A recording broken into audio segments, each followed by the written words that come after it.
Hello students, how are you? I hope you all are fine. Yesterday we have done the introduction or review exercise of unit 10 angles. Today we will discuss about other exercise of this chapter, this unit. Firstly you should know what is an angle. Angle क्या होता है? देखो रे के बारे में आपने पहले ही पढ़ा था कि हमारा रे क्या होता है कि जिसका एक एंड पॉइंट होता है और एक तरफ वो कॉन्टीन्यूटी में चलती ही जाती है, दैट इज़ अ रे. क्लियर है? एक एंड पॉइंट और एक डायरेक्शन में कॉन्टीन्यूटी में चलती जाती है.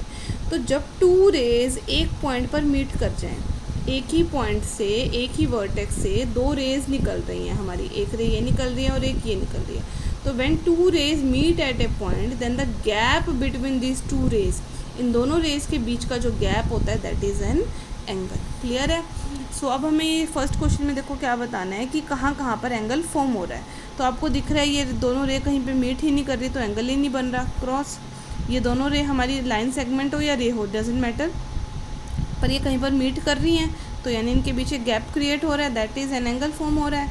सेम यहाँ पर भी फॉर्म हो रहा है, ये कहीं पर मीट नहीं करती तो एंगल फॉर्म नहीं हो रहा. क्रॉस, ये दोनों कहीं पे मीट नहीं हो रही तो एंगल भी फॉर्म नहीं हो रहा. क्रॉस, ये दोनों मीट कर रही हैं एक पॉइंट पर तो एंगल फॉर्म हो गया. राइट, ये दोनों कहीं पर नहीं मिल रही तो क्रॉस, ये दोनों में कहीं नहीं मिल रही तो क्रॉस. देन आफ्टर दिस है देखो नेमिंग एन एंगल, कि किसी भी एंगल को हम नाम कैसे देते हैं. देखो जैसे एंगल आपको पता है कि टू रेज या टू लाइन सेगमेंट जहाँ पर मीट करती हैं वहाँ एंगल बनता है.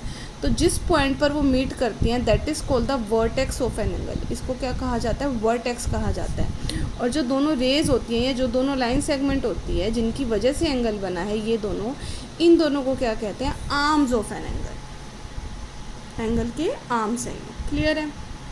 अब बात आती है इसको नेम देने की. जैसे अभी आपको मैंने बताया है कि ये टू रेज हमारी एक ही ये पॉइंट पर, ये जो पॉइंट है दैट इज़ द वर्टेक्स, और जो ये दोनों लाइंस होती हैं हमारी that are the arms of an angle. तो अब जब एंगल को नेम देने की बात होती है, ये भी एक पॉइंट है, मान लो ये ए है, ये पॉइंट बी है और ये पॉइंट सी है. अब आपको पता है एंगल कहाँ बन रहा है? पॉइंट बी पर बन रहा है ना, तो हमेशा इस वर्टेक्स पर ही बनेगा जिस वर्टेक्स पर दोनों लाइन सेगमेंट या दोनों रे जहाँ पर मिलती हैं वहाँ पर हमारा एंगल फॉर्म होता है, वहाँ पर एंगल बनता है. तो जिस पॉइंट पर एंगल बनता है वो पॉइंट तो हो जाता है हमारा बीच में. क्लियर है?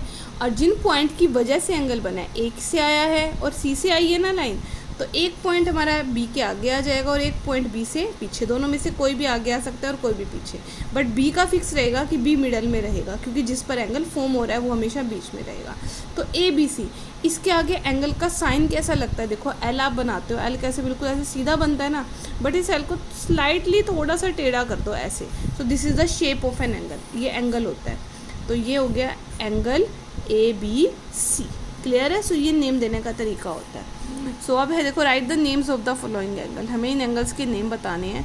फर्स्टली देखो आपको दिख रहा है कि एंगल कहाँ बन रहा है? यहाँ एम पे बन रहा है ना, और किसकी वजह से बन रहा है? एल और एन की वजह से. तो एम तो मिडल में रहेगा, एंगल का साइन सबसे पहले, फिर एल एम एन. ऐसे ही एंगल किस पे बन रहा है? क्यू पे बन रहा है ना, क्योंकि दोनों लाइंस क्यू पर मीट कर रही हैं, और किसकी वजह से? पी और आर की वजह से. तो सबसे पहले एंगल का symbol, then P Q R. Q हमारा मिडल में हो गया. ऐसे ही एंगल कहाँ बन रहा है? देखो दोनों लाइनें कहाँ मीट कर रही हैं? एक लाइन है ए बी और एक है बी सी. कहाँ मीट कर रही है? बी के ऊपर, तो बी पर एंगल फॉर्म हो रहा है. तो क्या नाम हो जाएगा एंगल का? Angle A B C. ऐसे ही इसका क्या हो जाएगा? X Y Z. वाई हमारा मिडल में. ऐसे ही इसका क्या नाम हो जाएगा? ई पे बन रहा है ना, तो एंगल डी ई एफ. इसको आप एंगल एफ ई डी भी कह सकते हो. क्लियर है? दोनों ठीक है हमारे.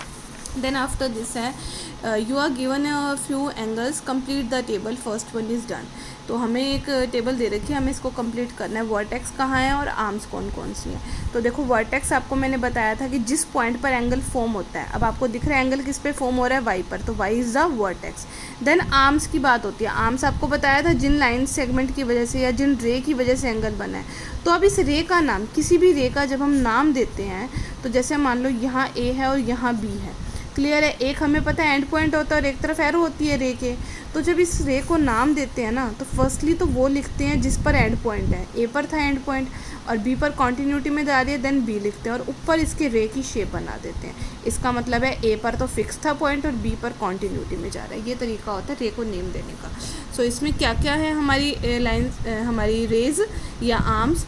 वाई एक्स, एक्स वाई नहीं बोलेंगे इसको, वाई से एक्स जा रही है ना, वाई तो पॉइंट फिक्स है तो वाई से एक्स जा रही है, तो Y X and Y Z दोनों के ऊपर हमारी रे की शेप बन जाएगी। ऐसे ही नेक्स्ट में एंगल किस पर बन रहा है, एम पर, तो वर्टेक्स तो हो गया एम, और रेस क्या हो जाएंगी, एम से एल, ऊपर लाइन बन गई, रे बन गई हमारी। ऐसे ही एम से एन, ये दोनों हमारी आर्म्स है ना, ये बाजू हैं इसकी, इसी की वजह से एंगल्स बना है। अगर ये दोनों ना होती तो ये कब मीट करती और कैसे बनता है एंगल। क्लियर है? So you have to complete this question. Next one, how many angles are there, कितने एंगल्स बन रहे हैं। आपको पता है एंगल्स कब बनते हैं, जब टू लाइन सेगमेंट या टू हमारी रेज हैं जो मीट करती हैं किसी पॉइंट पर।